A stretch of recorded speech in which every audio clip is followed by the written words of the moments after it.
Lydia asked me to tell her about how my interest in ancient Egypt had begun. Was it back home in England? Had my parents encouraged it? As I may have mentioned, I tend to dislike reminiscing, but she insisted, and almost without realizing it, I found myself back at the British Museum as a teenager, following an unruly crocodile of classmates in a long diagonal line across the enormous windswept museum forecourt, all of us dressed in our absurd, identical white shirts and black ties, the traffic on the streets outside the museum's fearsome fence bumping and spitting like a wounded snake, as it always seemed to back then, and may still do today for all I know.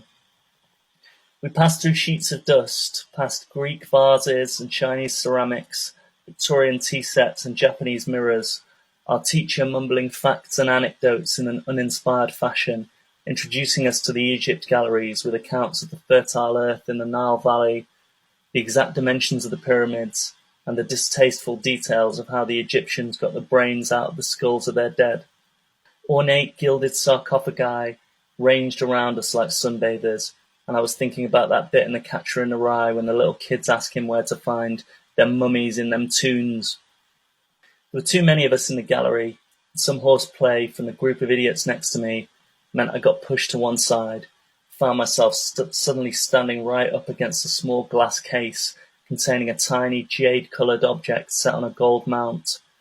The group began to move off into the other half of the room, but I stayed put,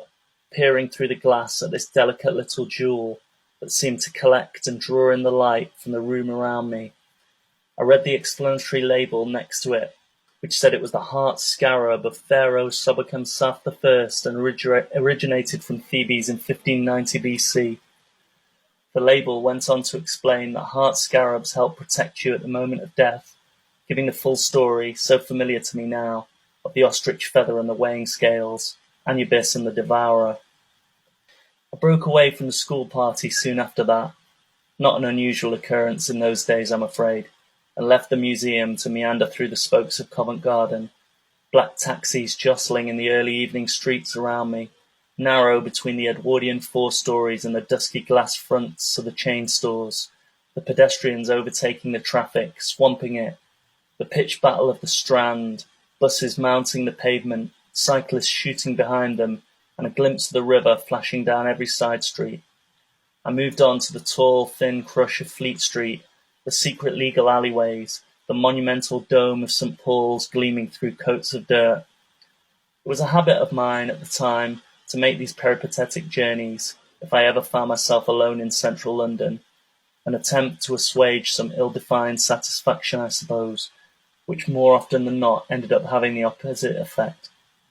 The rolling city tide was draining away around me into tube stations, buses and cabs, the shop shutters sliding shut like grimy metallic mouths, and the pub doors swinging open to reveal rooms packed to the rafters like freight containers for animals on a rough ocean crossing, the creatures inside thrashing madly against the sides of the boxes, howls and puffs of breath escaping from the gaps where the planks don't meet. I pressed on and caught sudden peeps of the single skyscraper the city could boast back then, its shoulder, its knee, its ugly black head. Window cleaners drifted up and down it as London sank into dusk around me, lights snapping on along the bending stripes of the streets, the Thames one way, the golden shimmer of Liverpool Street the other, and in the distance Centre Point, standing stark, grim and dutiful like a tombstone. In a deserted canyon street, I leant against the wall of a law firm or a bank, and unclenched my fist and watched the jade scarab glow in my palm in the darkness. I could feel the scarab in my wallet as I travelled home on the commuter train that night, rustling through the brick vaults of Farringdon and Blackfriars, creeping stealthily towards the flatlands of South London. At London Bridge, the train rose up like a barge in a lock to float along on a level with the dirty rooftops, the rust and the graffiti, the jutting spires and the filthy window frames, the rude tangle of rails and cables and street lights, the upper floor doors of converted warehouses opening out onto nothing. Somewhere south of the track a small fire raged. I'd had enough of it all.